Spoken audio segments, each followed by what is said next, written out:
Para empezar a contextualizar el Renacimiento, en principio deberíamos ubicarnos en tiempo y en espacio.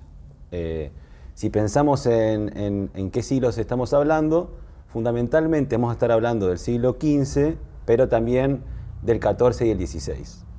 Y cuando pensamos en términos de espacio, nos vamos a dirigir a Europa, especialmente las ciudades del norte de Italia, pero sobre todo a Florencia. ¿Bien? Un poco para caracterizar a esa Europa, lo vamos a hacer más desde una dimensión económica, digamos, para ver bueno, qué condiciones de posibilidad hubieron en ese contexto para que surja el Renacimiento. Y allí lo que podíamos en principio observar es que Europa, si pensamos en términos de desarrollo tecnológico o comercial, Europa era una zona marginal del mundo. ¿Bien? ¿Cómo podemos comprenderlo a esto? Si lo comparáramos con, por ejemplo, lo que estaba sucediendo en China, vamos a ver ahí en estos siglos a la dinastía Ming. En esa dinastía hay un reinado particular que es el reinado de Zhongle, donde China vive como una especie de expansión cultural. Y hay un personaje particular que es Zheng He, se llama, un marino, que es previo a Colón y Vasco da Gama, que va a emprender diferentes viajes de expedición que lo van a llevar hasta aproximadamente, hasta la Costa de Oro de la actual África, donde se encuentra Ghana, ¿bien? Por ejemplo. Queda la pregunta abierta, contrafactual, qué hubiera sucedido si este señor Zheng He llegaba hasta el Mediterráneo, ¿no? Hubiese sucedido antes de lo que vamos a presentar ahora. Pero un poco para ver en esto que decíamos, en que Europa era, quizás podíamos caracterizarla en términos de desarrollo económico como una zona marginal. Si comparamos, por ejemplo, la flota que tenía este señor Zheng He con las que utilizó, por ejemplo, Colón, Zheng He contaba con una flota de 70 barcos aproximadamente que tenían 120 metros de eslora. ¿Bien? Si comparamos esos barcos con la Santa María, el barco más grande con el que viajaba Colón, ese barco tenía alrededor de 25 metros de eslora. ¿Bien? Incluso se dice que los mapas que utilizaron los europeos en ese contexto habían sido ya previamente cartografiados por los chinos. Esto a modo de introducción para comprender esa Europa que va a dar origen al Renacimiento, posteriormente a las ciencias, el desarrollo del capitalismo, ¿bien? Pero también para darnos cuenta, bueno, qué lugar ocupaba en el mundo esa Europa, que posteriormente sí va a empezar a desarrollarse, digamos, como un territorio hegemónico del mundo. Hay dos procesos, me parecen fundamentales para tener en cuenta de esos siglos. El primero de ellos es la conquista de América, que más allá de sus consecuencias, hay un punto que me parece importante destacar, que es a lo que Immanuel Wallerstein llamó el inicio del sistema mundo moderno. ¿Bien? A partir de ese hecho, el mundo va a empezar a quedar integrado en un mismo sistema, ¿bien? Que irá colocando esta Europa en el centro del mismo, ¿no? Claro. Y después otro tema fundamental ahí entre esos siglos es la transición de la Edad Media a la modernidad. Claro. Ahí podemos encontrar entre las causas, bueno, está la conquista de América, pero también podemos ver los hechos de la peste negra, ¿bien? Donde vamos a ver que en el siglo XIV Europa por esta pandemia va a perder entre un tercio y la mitad de su población, ¿bien? Y esto va a tener enorme impacto, ¿no? Tanto en el modo de producción feudal, que va a ir generando cambios que van a permitir a posterior el desarrollo del capitalismo, y también, algo muy importante para relacionarlo con el Renacimiento, ese paso del teocentrismo al antropocentrismo. ¿Bien? ¿Qué queremos decir con esto? Digamos, las explicaciones sobre la realidad van a dejar de buscarse en el plano de lo divino y se va a empezar a buscar las leyes naturales que gobiernan la realidad. ¿Bien? Eso va a ser muy importante para, como decíamos, el desarrollo del Renacimiento, pero también para las ciencias, el humanismo, etc. Digamos. Pero ya dirigiéndonos más hacia esas ciudades del norte de Italia, ahí tendríamos que pensar principalmente como las más importantes en cuatro. ¿Bien? Florencia, Milán, Venecia y Génova. ¿Bien? Florencia y Milán se especializaron en el comercio con el norte de Europa, vía terrestre, Florencia más en relación al rubro textil y Milán al rubro metalúrgico. En cambio, Venecia y Génova se especializaron en el comercio vía Venecia con el sudeste asiático, con las especias, y Génova con el centro de Asia, con la seda. ¿Bien? Y para profundizar un poco más en estas ciudades, en ese contexto de origen del Renacimiento, me parecía interesante traer un autor llamado Giovanni Arrighi, que tiene un libro que se llama El largo siglo XX, un poco polemizando con la idea del corto siglo XX de Erich Hobsbawm. Y él, bueno, hace un aporte que es la teoría de los ciclos sistémicos de acumulación. ¿Bien? No nos vamos a detener a explicarla porque sería extenso, pero básicamente él encuentra 4 ciclos sistémicos de acumulación. El primero de ellos sería el genovés en este contexto. ¿Bien? Pero como antecedente va a ubicarse entre todas estas ciudades, pero sobre todo en Florencia. ¿Bien? Él va a decir que después de un contexto de expansión económica de estas 4 ciudades, hacia mediados del siglo XIV van a vivir un agotamiento de esa expansión comercial que los va a llevar a una serie de guerras, ¿bien? Y devendrán en la dimensión económica a un tipo de expansión financiera. ¿Bien? El autor marca para él, digamos, que ese es el contexto de nacimiento del capitalismo como sistema sociohistórico, y también nos dice que allí estaría el origen de las altas finanzas. ¿Bien? ¿Por qué? Porque en ese contexto se va a dar un desarrollo del sistema bancario, de las letras de cambio, de la contabilidad. ¿Bien? Por ejemplo, van a permitir que una persona no tenga que ir de un lado A a un lado B con el dinero, sino con un papel que se lo va a permitir cambiar en otro punto. ¿Bien? Eso es un desarrollo para el sistema financiero, digamos, muy grande. También, incluso, en ese contexto, digamos, estábamos hablando más de la dimensión económica, pero también él nos dice que esto posibilitó como condición de material el desarrollo del Renacimiento. ¿Bien? ¿Esto por qué? Digamos, porque al haberse agotado ese momento de expansión comercial, empezó a haber como un capital sobrante que estas familias mercantiles van a ver que pueden utilizarlo en la producción cultural como signo de estatus. ¿Bien? Exacto. Entonces, ahí vamos a ver el desarrollo de toda esa arquitectura. ¿Bien? Incluso en un conflicto de guerras, también servía como generadora de identidad. ¿Bien? El caso paradigmático de todo esto es la familia de los Medici, ¿bien? Que supieron en ese contexto de expansión financiera financiar al papado, financiar a los reinos en conflicto, digamos, y eso les permitió un enriquecimiento amplio que incluso les permitió la construcción de esa ciudad-estado de Florencia. ¿Bien? Bueno, esto sería un poco la parte del contexto histórico para ubicarnos en esa Europa. Ahora vamos a dar lugar un poco acá a Ricardo, que nos va a contar sobre el Renacimiento, nos lo va a definir, nos lo va a acomodar en etapas históricas, pero sobre todo nos va a permitir ver cuáles fueron los aportes de esos grandes autores.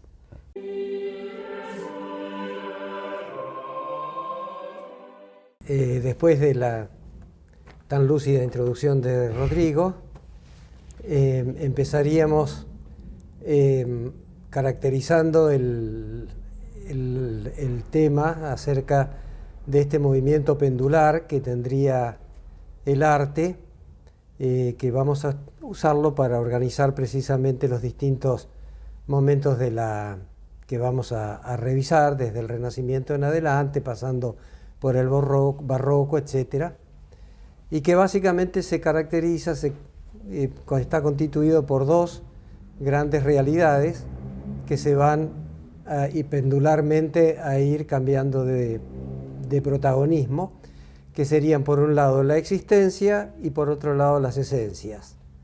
Hay movimientos esencialistas, el Renacimiento, el racionalismo del siglo XVIII, el realismo de la segunda mitad del siglo XIX, y hay movimientos existenciales que serían el barroco, el romanticismo y después el siglo XX.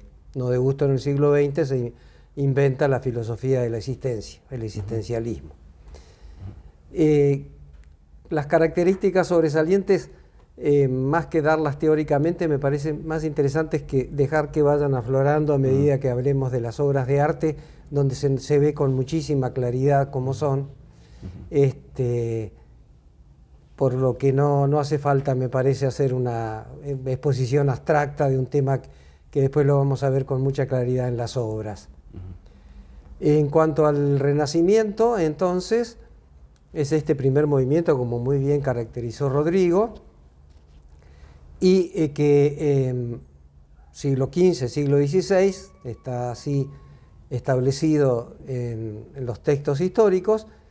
Si bien Florencia, que a los florentinos les gusta llamar que es la cuna del Renacimiento, en Florencia se da este movimiento, aflora ya un siglo antes, a principios ya de 1300, comienza a aparecer, porque se da un gran pintor, que es Giotto, que es el primer pintor que realmente recupera la naturaleza y el hombre vistos por ellos mismos.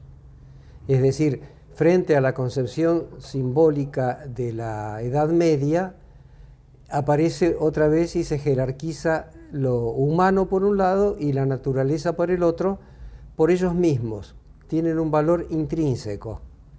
Esto es un gran movimiento revolucionario, un punto de vista, un cambio de óptico enorme, que ya no va a ser abandonado durante toda la modernidad y lo seguimos teniendo hoy.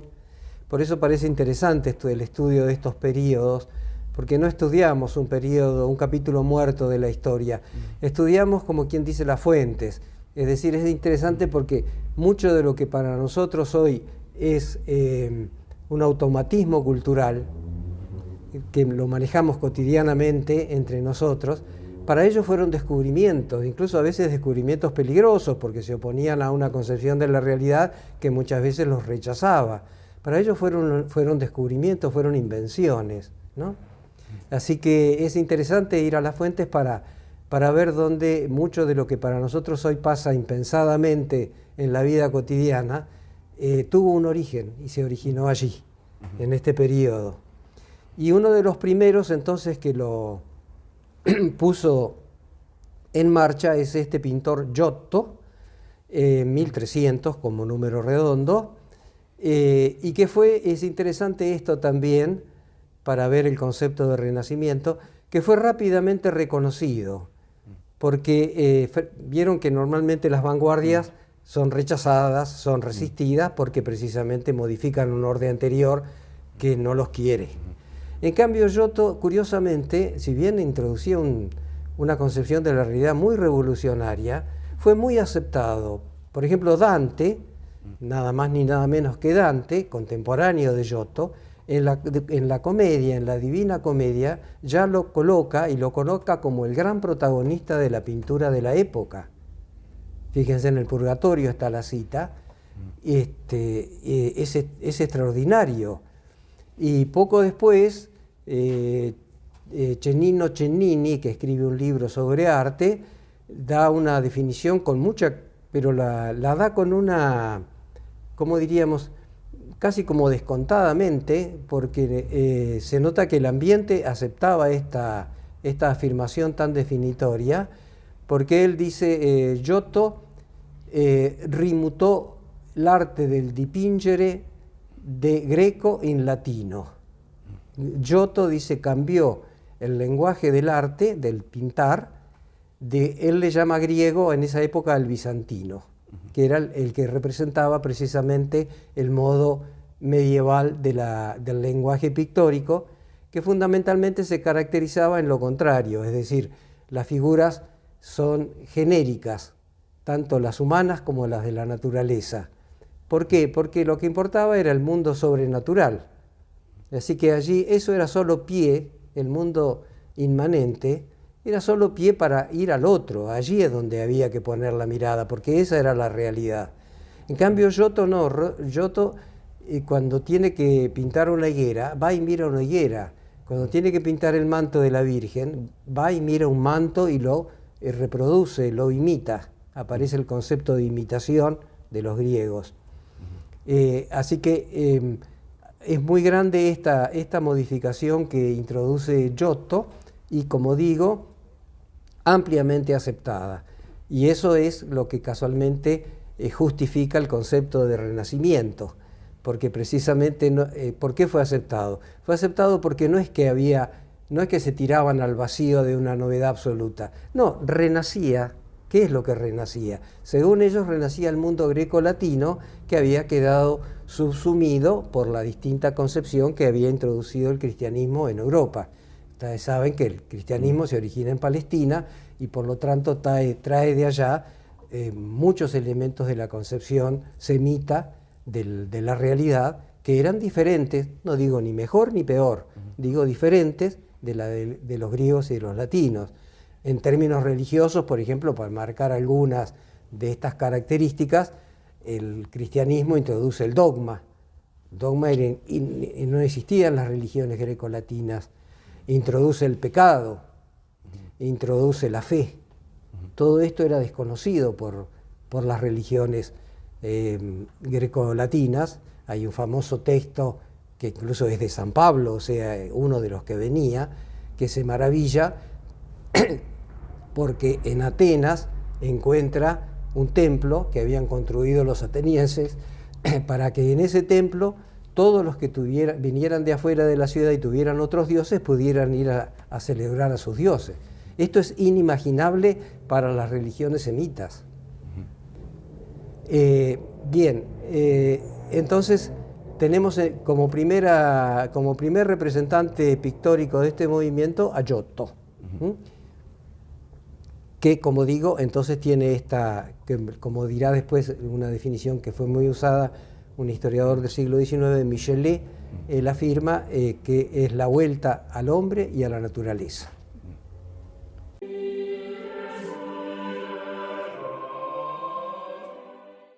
Bueno, recién Ricardo nos contó un poco el origen del Renacimiento, lo que se denomina como el pre-Renacimiento, y ahora pasaríamos a una periodización ya más propiamente hablando del Renacimiento, ¿no?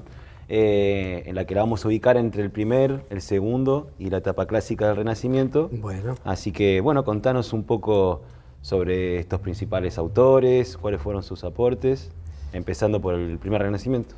Bueno, entonces, después de Giotto, todo el siglo XIV fue atravesado por un conjunto de discípulos suyos, algunos de los cuales fueron agregando ciertas características,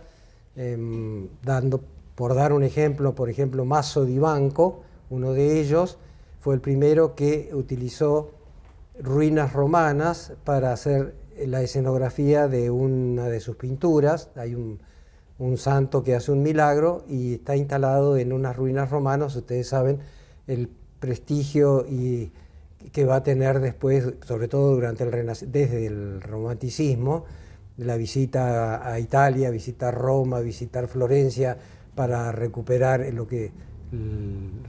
de algún modo el aroma de aquellas viejas culturas, ¿no? Ya comienza a estar presente, a introducirse en Maso di Banco, que es uno de los que lo introducen, valga la redundancia.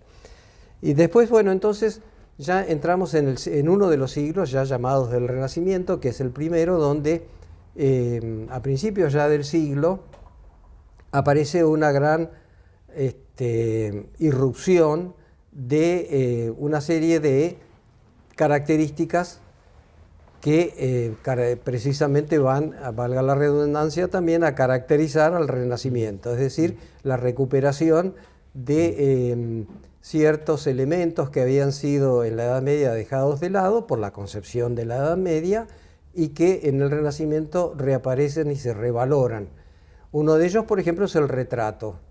Un último comentario sobre Giotto, el que tanto se asomó hacia lo que venía, sin embargo en la pintura suya no hay retratos todavía. Él no consiguió retratar, recuperar. El retrato había tenido un inmenso desarrollo durante la cultura romana. Entonces el Renacimiento, una de las grandes recuperaciones es recuperar el retrato, que además tiene el don precisamente de reafirmar la presencia de lo humano por lo humano mismo. No es mi alma inmortal lo que importa cuando hago un retrato, importan mis rasgos humanos que me dan, que sacan hacia afuera lo que yo soy. Entonces aparece el retrato, reaparece con mucho vigor el retrato en esta época. El otro elemento que aparece también es el desnudo, obviado y evitado durante la Edad Media por razones morales y muy desarrollado, como se acuerdan, durante la cultura griega y romana, y reaparece aquí otra vez el derecho a pintar cuerpos desnudos y revalorizarlos por su belleza en sí, que genera un problema bastante grave, porque por supuesto todavía mucho de la temática que usaron estos pintores era la temática medieval, es decir, la temática bíblica. El problema que se les presentaba con el desnudo, por ejemplo, era que cuando retrataban a Adán y Eva en el paraíso, obviamente como señala la Biblia, Adán y Eva en el paraíso estaban desnudos. Entonces aprovechan a hacer dos desnudos de ellos. Pero se les presenta un problema muy grave que, ¿qué hacemos con Adán? ¿Le ponemos o no le ponemos ombligo? Porque si Adán no había tenido madre, ¿para qué iba a tener ombligo? Era un problema grave. Lo mismo pasaba con Eva. Eva había nacido de una costilla de Adán, según la Biblia. ¿Para qué iba a tener ombligo? Entonces se les presentan a los pintores problemas muy graves a resolver, que lo resuelven como pueden, a veces tapando la zona y a veces abiertamente poniéndole ombligo y ya está, como en Masaccio, por ejemplo, o en el fresco de Miguel Ángel en la Capilla Sixtina, cuando Dios crea a Adán, lo pone a Adán bien de frente hacia nosotros y efectivamente le pone ombligo. Que se hagan cargo los teólogos de resolver el problema. Conjuntamente con la pintura, quería hacer también para ramificar un poco, para ver que también las otras artes se despertaron. Es muy interesante observar en la música el cambio que hay desde la monodia gregoriana, que era la música de la Edad Media, que se caracteriza precisamente en que todas las voces cantan la misma melodía. Eso es el canto gregoriano, la monodia. Ahora bien, eso sí, venía muy bien, incluso vieron que tiene como una similitud muy grande con los rostros genéricos. Todas las voces cantan la misma melodía. En el Renacimiento, donde ya aparece un individualismo cada vez más marcado, aparece la polifonía, es decir, la obra se compone por varias melodías distintas cantadas por cada una de las voces. ¿No? El diálogo. Y después reaparece el desnudo del retrato y la música polifónica, entonces, que son tres características muy, muy fundamentales. Y aparece la perspectiva geométrica con un arquitecto florentino, Brunelleschi, que es el que la sistematiza. No quiere decir que él la inventó, pero sí que él la sistematizó. ¿Y qué tiene la perspectiva geométrica? La perspectiva geométrica tiene el don de hacer que el hombre, desde sus facultades, consiga instaurar una realidad previa a la realidad que después va a ser pintada. Es decir, el espacio geométrico que plantea la perspectiva geométrica es previo y allí después voy a pintar las figuras. Y con un agregado, que las voy a pintar de acuerdo al lugar donde las ponga, con la absoluta seguridad de las dimensiones que van a tener, porque la perspectiva geométrica me lo determina. Ahora, la perspectiva geométrica yo la saco ¿de dónde? La saco de la facultad de abstracción que el hombre tiene en sí mismo. No la saco de ningún otro lado, la saco de mí. Es decir, yo consigo, desde una facultad mía, organizar la realidad. La perspectiva geométrica entonces la va a desarrollar primero Brunelleschi en la arquitectura, él era arquitecto, la va a tomar muy inmediatamente un pintor que se llama Masaccio, que la va a aplicar a la pintura y ya no va a ser abandonada hasta muy entrada a la modernidad, muy atrás.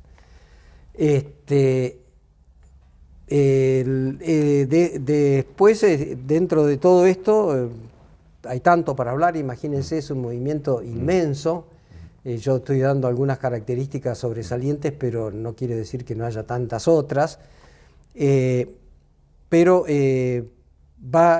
agregar ya, para incluir el futuro movimiento pendular, esta característica de la perspectiva geométrica.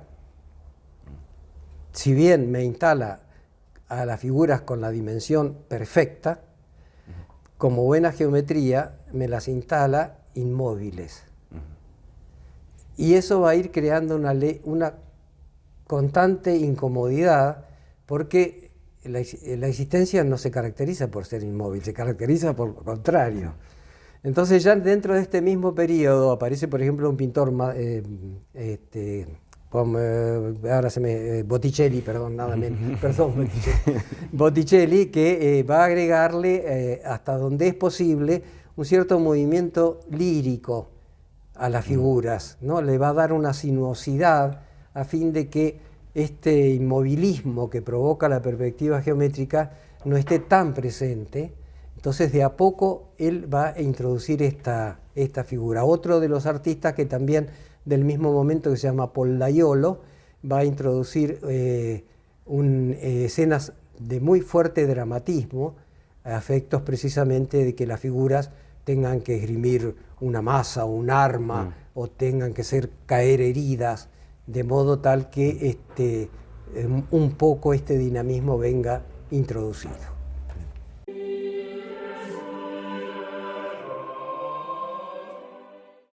Bueno, ahora vamos a pasar a la etapa clásica del Renacimiento. Bueno, ¿qué nos podés aportar de acá con los principales artistas y también sus aportes, ¿no? Nuevamente. Bueno, entonces se desarrolla todo este inmenso siglo estético en Florencia, del cual se podría seguir hablando mucho rato, claro, ¿para qué decirlo?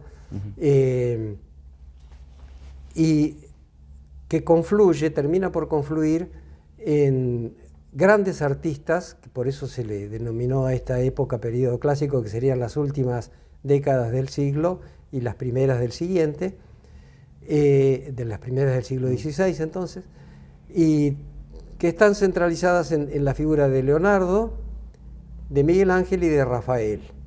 Esos son los tres grandes pintores, y no solo pintores, que fueron sentidos como que con los cuales se había logrado esa perfección que venía siendo buscada. Así lo van a sentir los pintores posteriores. Es interesante entonces, como decíamos, este antropocentrismo que primero citaba Rodrigo, y que esta búsqueda de las facultades humanas como prioritarias para organizar la realidad, etc., van haciendo precisamente que el protagonismo de lo humano vaya teniendo cada vez más lugar, pero eso a su vez genera que van apareciendo otros aspectos de lo humano, no solo estos aspectos como la fijación de la realidad por la geometría, sino que van apareciendo otros aspectos que también están presentes en lo humano y que el arte gusta mucho desarrollar, es decir, lo ambiguo de lo humano, lo simulado de lo humano, lo ignorante de lo humano, tantos pliegues de lo humano que de a poco también se van a ir colando, por ejemplo, en los mismos retratos. Y uno de los que lo manejó con gran, no sé si decir habilidad, porque me parece una palabra muy chica, con mucha genialidad, fue Leonardo, que en Leonardo casualmente se habla de lo que se llama el indefinido psicológico, que él lo plasmó con toda perfección en la Mona Lisa, que casualmente es un retrato, parecería entonces, según la retórica anterior sería, bueno, aquí está la objetividad de Mona Lisa. No, la Mona Lisa, según que uno le mire los ojos, lo mire la boca, está seria o se ríe. Es decir, hay la introducción en ese retrato de una ambigüedad, no sé bien con quién estoy. Estoy con alguien que por momentos, si lo miro a los ojos o lo miro a la boca, la miro...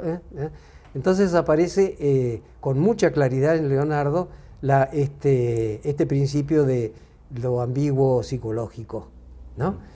La otra gran introducción que hace él es que los pintores anteriores habían hecho en sus trabajos una especie de telón de fondo, es decir, la obra sí tenía una profundidad que la perspectiva geométrica definía con toda precisión, pero tenía un fondo, un término. En cambio, en Leonardo aparece lo que se llama el infinito espacial. Hay una prolongación. ¿Dónde está ese horizonte? No lo sé bien. Porque cuando nosotros mismos tenemos la experiencia, miramos, nos subimos a una montaña, pongamos, y miramos, o miramos el mar, ¿dónde termina eso ese horizonte? Yo no estoy seguro. Capaz que sí que está, pero en mi experiencia, y eso es por eso digo la jerarquización de lo que el hombre experimenta, en mi experiencia yo no sé dónde está ese fin, ¿no? Yo no sé dónde está. Pasa lo mismo con la oscuridad, por ejemplo, que yo iba a citar a Taddeo Gaddi, un discípulo de Giotto, que fue el primero que se atrevió a pintar la oscuridad. La oscuridad, digamos, ¿qué es la oscuridad? Si yo le doy una definición racional, sería una ausencia de luz. Ahora, si yo me despierto a la noche en una habitación desconocida y no encuentro dónde prender la luz, la oscuridad no es una ausencia de luz, es una presencia que si yo la tengo que describir, no la puedo describir como una ausencia, muy por el contrario, es algo muy presente. Bueno, él quiere pintar y lo pinta, consigue pintar por primera vez un cuadro en el cual los personajes están en la noche. Pinta por primera vez la noche, sí, pinta por primera vez lo que no. Después lo va a desarrollar inmensamente Leonardo. Otro de los que, de estos tres clásicos, Miguel Ángel, es interesante Miguel Ángel porque también él, así como lo había hecho Leonardo había introducido la figura humana en lo que se llamaba el esquema de Vitruvio, el modelo de Vitruvio, es decir, la figura humana está insertada dentro de un cuadrado y de un círculo, y sus dimensiones, por lo tanto, están determinadas por estas dos figuras geométricas. Lo mismo hace Miguel Ángel, por ejemplo, en el David, donde toma la cabeza como medida y el pecho y las piernas tienen la dimensión que corresponde a un número fijo de la cabeza. Pero, como muy bien me señalaba Rodrigo el otro día, es interesante que, habida cuenta de que Miguel Ángel sabía que esta escultura suya iba a ser colocada en un pedestal de una cierta altura, es decir, que se la iba a mirar desde abajo, entonces la dimensión de la cabeza está cambiada, tiene otra dimensión, es decir, es una deformidad, entre comillas, pero que no existe cuando yo la miro desde el pie del pedestal. Precisamente esa deformidad le permite a mis ojos verla equilibradamente con el resto. Y ahí aparece también, junto con esta ambigüedad de lo psicológico, es muy interesante, aparece también lo que se llama en francés el le trompe-l'œil, el engaño al ojo. Y una de las grandes representaciones de este engaño al ojo es un arquitecto Bramante, que tenía que hacer una catedral, una iglesia, no una catedral, perdón, una iglesia, la hace, pero cuando la está haciendo de pronto se encuentran con problemas con respecto al terreno y no tiene, hace sus planos, pero el terreno no le alcanza para el ábside, para la parte de atrás del altar, con respecto a las proporciones que él tenía que respetar. Y entonces es extraordinario, la iglesia se llama San Sátiro, está en Milán. Uno entra a esta iglesia y efectivamente tiene la nave mayor primero, tiene el altar y después tiene el transepto, el ábside, y tiene las dimensiones que uno espera que tengan. Ahora, cuando se acerca al altar, lejos de tener los 10, digamos, metros que uno espera, tiene nada más que 1 o 2. ¿Y por qué? Y porque hay todo un juego de columnas que están semi-dibujadas en el fondo, en una perspectiva y en un achicamiento, que visto desde el ingreso de la iglesia me hacen ver ese ábside como con una dimensión que no tiene.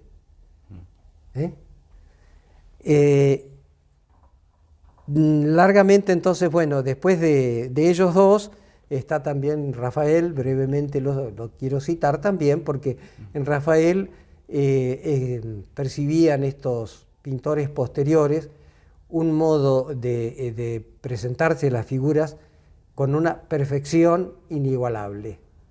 Es difícil decirlo, cuando uno lo mira a Rafael lo percibe, y ellos lo percibían así. Por allí encontraban en los otros ciertas dificultades. No, en Rafael no. Todo lo que pinta Rafael para ellos era perfecto. Por eso es el tercero de este ciclo de clásicos.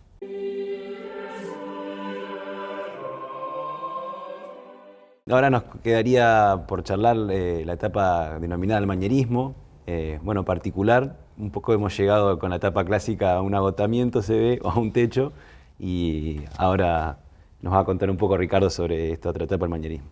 Bueno, claro, son los pintores posteriores a estos tres grandes que acabo de citar, y ellos sintieron que había llegado a un techo, digamos, la pintura, que ya no podía ser sobrepasado, y entonces consideraron que debían modestamente pintar a la maniera di, se dice en italiano, y de ahí viene de manierismo, es decir, que a lo sumo lo que podían hacer era pintar a la manera de estos grandes clásicos que les habían dado los modelos perfectos. Eso fue en lo que se dijo, pero después no en lo que se hizo. Porque en lo que se hizo, los manieristas tuvieron su creatividad. Es interesante porque ellos en principio introducen un concepto estético que les va a permitir casualmente su creatividad, su aporte, que es el concepto que venía desarrollándose de imitar a la naturaleza. La vuelta al hombre y a la naturaleza incluye la imitación, la mímesis. Ahora, tiene varias maneras la imitación. Y ellos introducen un concepto nuevo con respecto a la mímesis, que es la imitación idealizada. La imitación idealizada se caracteriza en que yo, la figura humana, no la voy a retomar según el concepto de la perspectiva geométrica, es decir, limitarme o sojuzgarme a lo que la perspectiva geométrica me dice que tienen que ser las proporciones de mi figura. Yo voy a imitar, sí, voy a tener en cuenta esto, pero allí donde yo quiera introducir, por ejemplo, el valor de la elegancia, no voy a respetar las proporciones estas, voy a idealizar las proporciones. Un ejemplo típico que siempre se cita es un pintor parmigianino que pintó, en italiano se llama la Madonna del Collo Lungo, la Virgen del Cuello Largo, que efectivamente posee esta Virgen un cuello un poco más largo de lo que anatómicamente debería tener, pero que le da una elegancia suprema y que ninguno está dispuesto a decir que eso está mal. No importa que tenga, entre comillas, una cierta deformidad. Lo tiene desde un punto de vista, pero no desde otro. Si yo valoro la elegancia por sobre todas las cosas y eso es lo que quiero pintar, ¿por qué no hacerlo?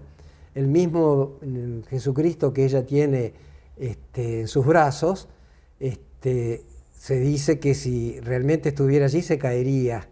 No está, pero bueno, pero ella tenía que tener las piernas en esa posición y no en la posición que debió tener para sostener este cuerpito. Pero bueno, pero convenía que las piernas estuvieran más recogidas, etcétera, porque eso le daba a la figura una mayor esbeltez, y entonces Cristo, como digo, se hubiera caído. Pero ¿qué importa eso? Al arte no le importa la verdad, al arte le importa la verosimilitud. Eso ya lo había dicho Boileau. Muchas veces lo verdadero no sirve porque no es verosímil. Estos pintores querían pintar lo verosímil, no lo verdadero. Los verdaderos se ocuparán los geómetras. Yo me ocupo de lo verosímil, es decir, la realidad tal como se me presenta, ¿no? Hay varios pintores famosos en este periodo, Pontormo, en fin, Rosso Fiorentino, Bronzino, hay muchos, y que tienen todos ellos esta búsqueda de lo verosímil por sobre lo verdadero. Así que el manierismo, digo, lo quiero agregar, tiene sus propios valores, más allá de que ellos humilde y modestamente se subordinaban a los grandes clásicos. En esta época incluso es interesante porque en la época del manierismo es donde por primera vez aparecen varias pintoras que no tenían lugar todavía las mujeres en la pintura, y acá sí aparece Sofonisba Anguissola, aparece Plautilla Nelli, que son dos grandes pintoras y que, bueno, Sofonisba Anguissola ni siquiera era de Florencia, era de Cremona, pero fue muy reconocida. Tenían problemas gravísimos ellas, porque precisamente les estaba vedado en los estudios pintar modelos masculinos desnudos. Así que cuando tenían que pintar tenían que imaginárselos como pudieran, porque no podían todavía, sí tenían ciertas dificultades, ¿no? Es interesante incluso que uno de los manieristas más famosos también, que se llamó Vasari, que escribió un volumen inmenso sobre todos los pintores, escultores y arquitectos desde el comienzo. Es una obra muy importante, es de 1550, y él ya introduce también a las pintoras, no deja de introducirlas, y lo cual les da jerarquía y las ubica de igual a igual con los pintores. Había otras.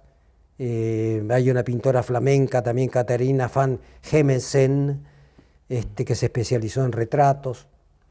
Y a su vez en el manierismo esa idealización por allí los llevó a cierta exageración, así que el movimiento por allí quedó medio teñido de artificiosidad, de exageraciones, como digo, pero no quita, no quita el valor y el prestigio y el lugar que ocupa dentro de la estética, de la historia de la estética, como último gran movimiento que siguió desarrollando aquello que había comenzado Giotto.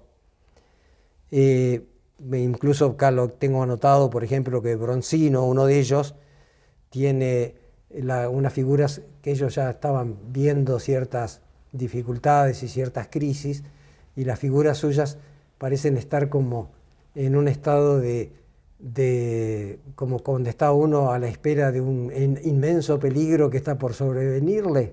Así son sus retratos. Tienen una serenidad, pero una serenidad expectante. Que lograr eso es un aplauso.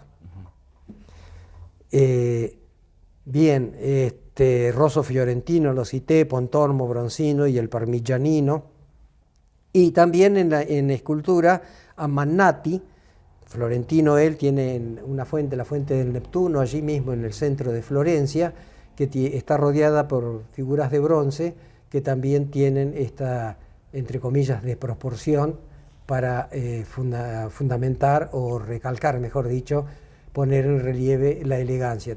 Las figuras los brazos no tienen la proporción adecuada, los cuellos no tienen la proporción adecuada, pero son inmensamente hermosas y elegantes.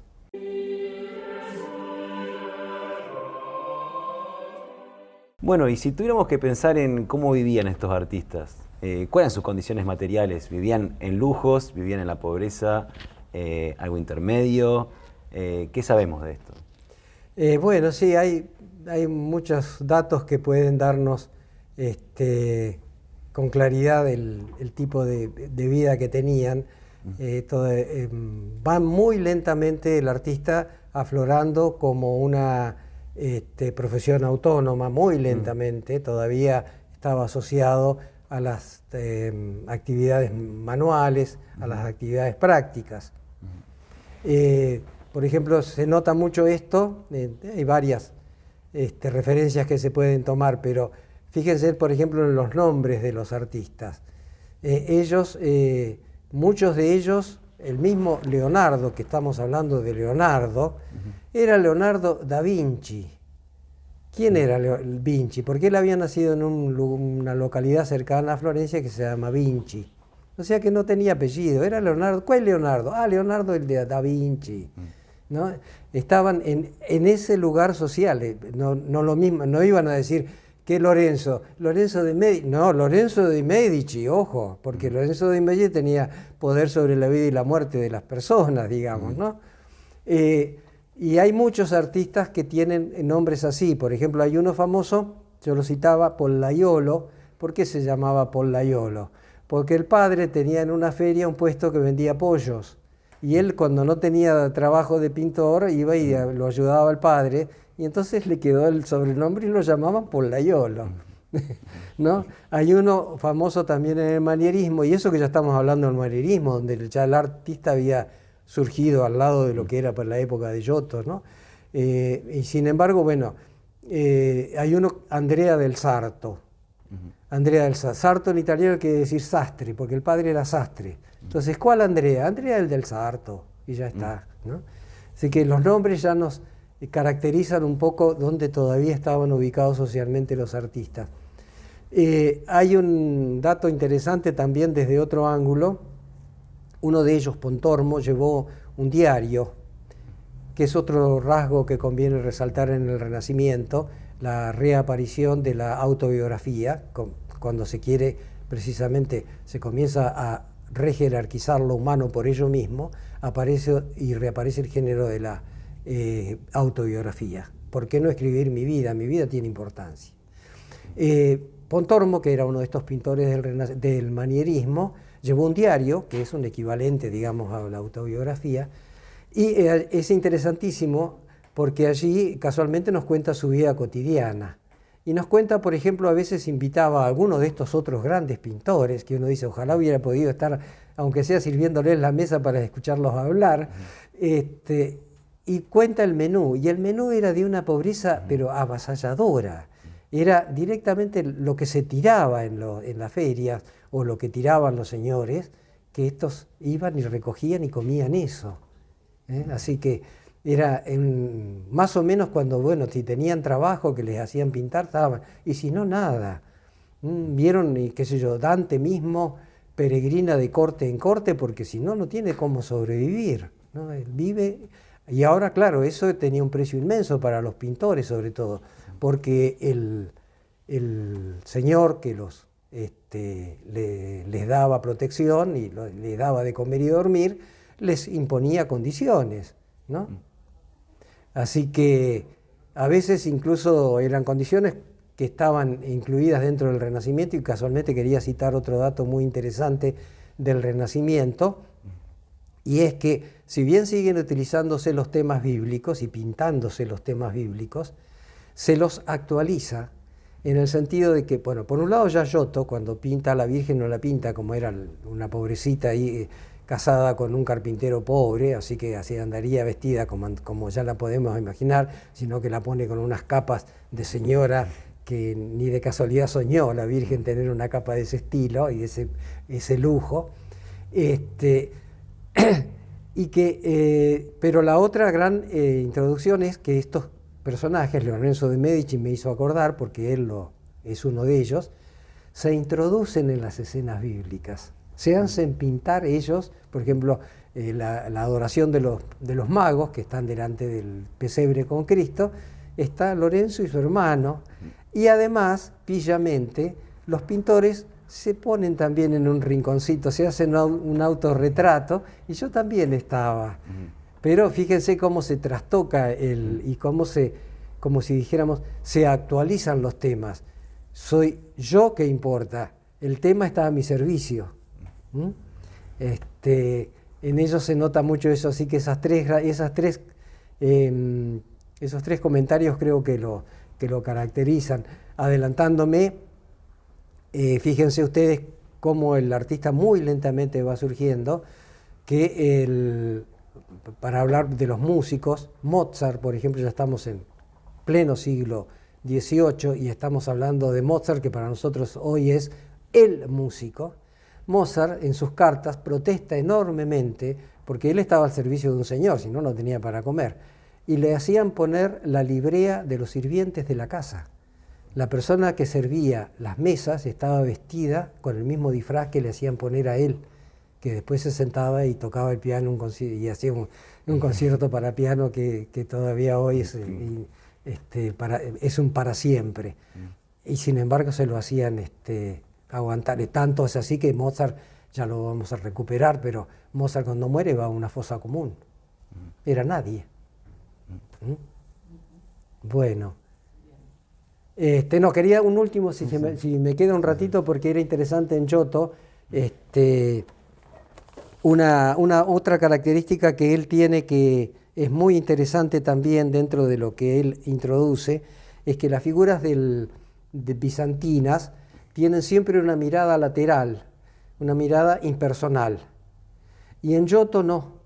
En Giotto, en las escenas, los personajes, si tienen que enfrentarse, se miran a los ojos. Es decir, están en plena presencia de lo humano.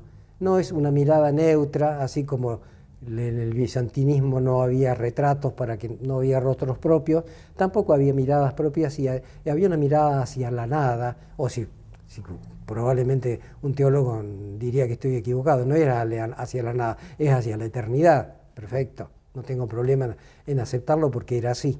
Pero esto no, es una mirada humana donde un hombre mira a otro hombre o una mujer mira, ¿no?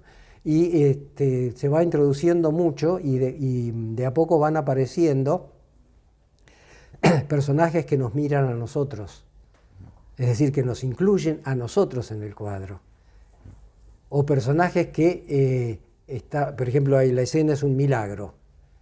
Y personajes en el bizantinismo, todo está centrado en el milagro que está sucediendo. En cambio acá hay muchos personajes que sí, que están muy atentos al milagro que está sucediendo, pero hay personajes que hablan entre ellos, es decir, se cuestionan, dialogan, comentan, están ajenos al hecho central, están atentos a lo que a ellos les está pensando, les está sucediendo en su pensamiento y en sus sentimientos, ¿no?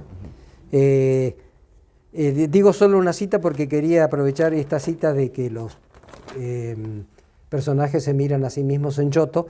Yo la tomé de una historiadora del arte que se llama Wendy Beckett, una historia de la pintura tiene ella, completa, de la historia de toda, la abarca todo, y hace muy lúcido y muy, muy interesante comentario.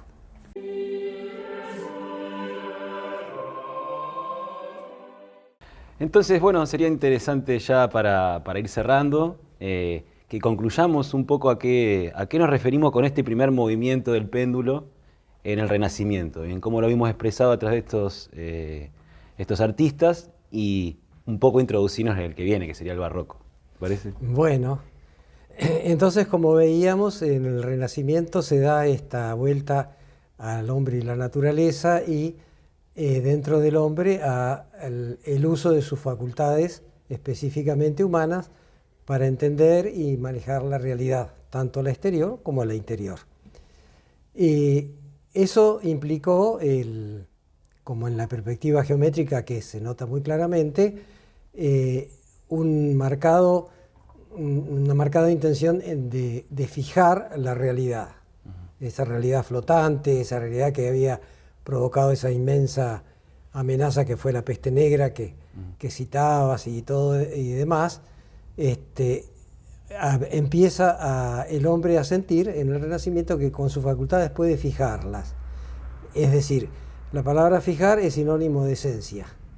Las esencias son inmóviles, son fijas. Esto es esto, punto. Efectivamente eso trae una inmensa tranquilidad, una inmensa seguridad en el manejo de la realidad, porque no me hace andar digamos, perdido en medio de realidades que pueden reaccionar de cualquier manera. No, no pueden reaccionar de cualquier manera. Si tiro una moneda, va a ir al suelo, no va a ir al cielo. ¿Por qué? Porque la ley de la gravitación universal me asegura que la moneda va a ir siempre al suelo. Ahora, esta maravilla, porque lo es, y le da al hombre esta tranquilidad en cuanto al mundo y a sí mismo, sin embargo, de a poco, al universalizarse, y ahí estaría su defecto, al universalizarse y al volverse monopólica de la realidad, genera una suerte de parálisis de la existencia, de la vida. La vida no es solo esencias inmóviles. Nosotros cuando vivimos estamos insertos en el tiempo que fluye.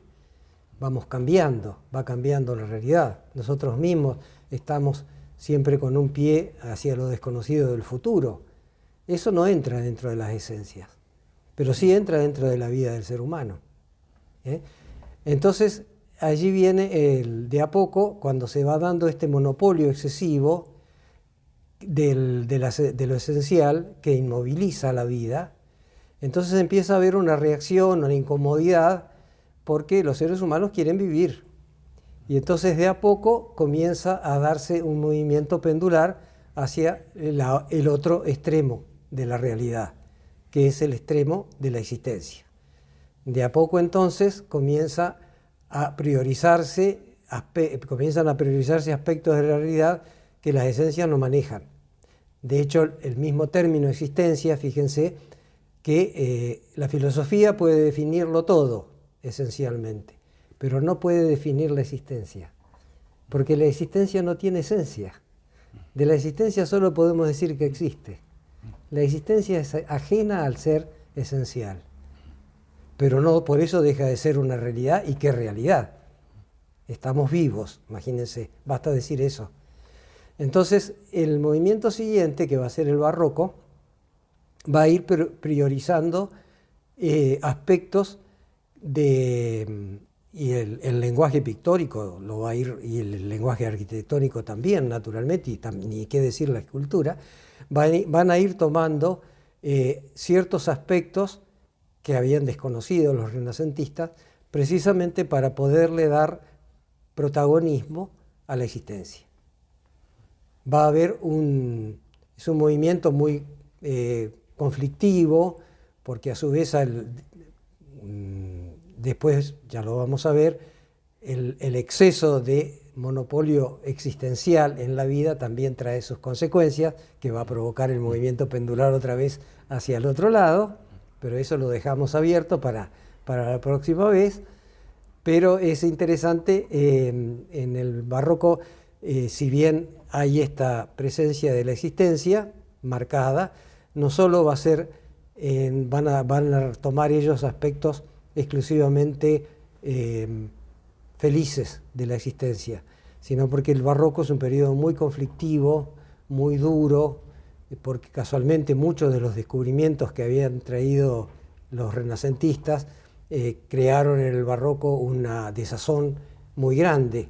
Es decir, en síntesis, ya no estoy más en un mundo inmóvil en el centro del universo, estoy en una pequeñísima esfera dentro de las miles de millones que giran alrededor de uno de los millones de soles. Así que, ¿dónde estoy? Es decir, si esto lo dice Borges, ya después en la próxima vez voy a traer la cita, porque a Borges conviene citarlo, porque su vocabulario es único, si hay que decir esas palabras o no decís lo que querés decir. Y Borges señala que el personaje barroco se encuentra ubicado en un tiempo que se ha descubierto que es infinito. Por lo tanto, ¿en qué momento estoy? Si el tiempo es infinito, no hay un momento. No sé en qué momento estoy perdido en el tiempo. Y el espacio lo mismo, el espacio se había vuelto, al abrirse el cosmos hacia la infinitud, el espacio también se había vuelto infinito y por lo tanto no sé dónde estoy.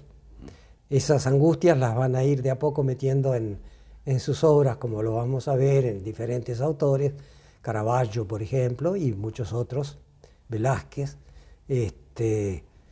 No puedo dejar de de citar, porque ya llegando a Velázquez, Las Meninas, por ejemplo, es extraordinario ese cuadro, porque uno lo mira, se acuerdan de Las Meninas, y Las Meninas cuando uno se da cuenta, siente una cierta inestabilidad, una incomodidad, porque es un cuadro que pintaban los renacentistas, un tema. Y si yo voy a pintar un tema, ¿qué hago? Pinto un tema en el cuadro. No, Velázquez pinta en Las Meninas las consecuencias de un tema que está ausente del cuadro, porque la causa de que estén reunidas las meninas y él mismo pintando son que él estaba retratando a los reyes que no están en el cuadro. O sea, muestra una consecuencia sin mostrar la causa. El tema es lo que no, lo cual nos crea una inestabilidad existencial bastante notable, ¿no? Así que el barroco va a ir desarrollando no solo los aspectos dramáticos y trágicos, no, también va a desarrollar otros, pero fundamentalmente, como digo, se va a centrar en posicionarnos en la existencia, en tanto lo que tiene la existencia, en tanto que dinamismo, que creatividad, que espontaneidad.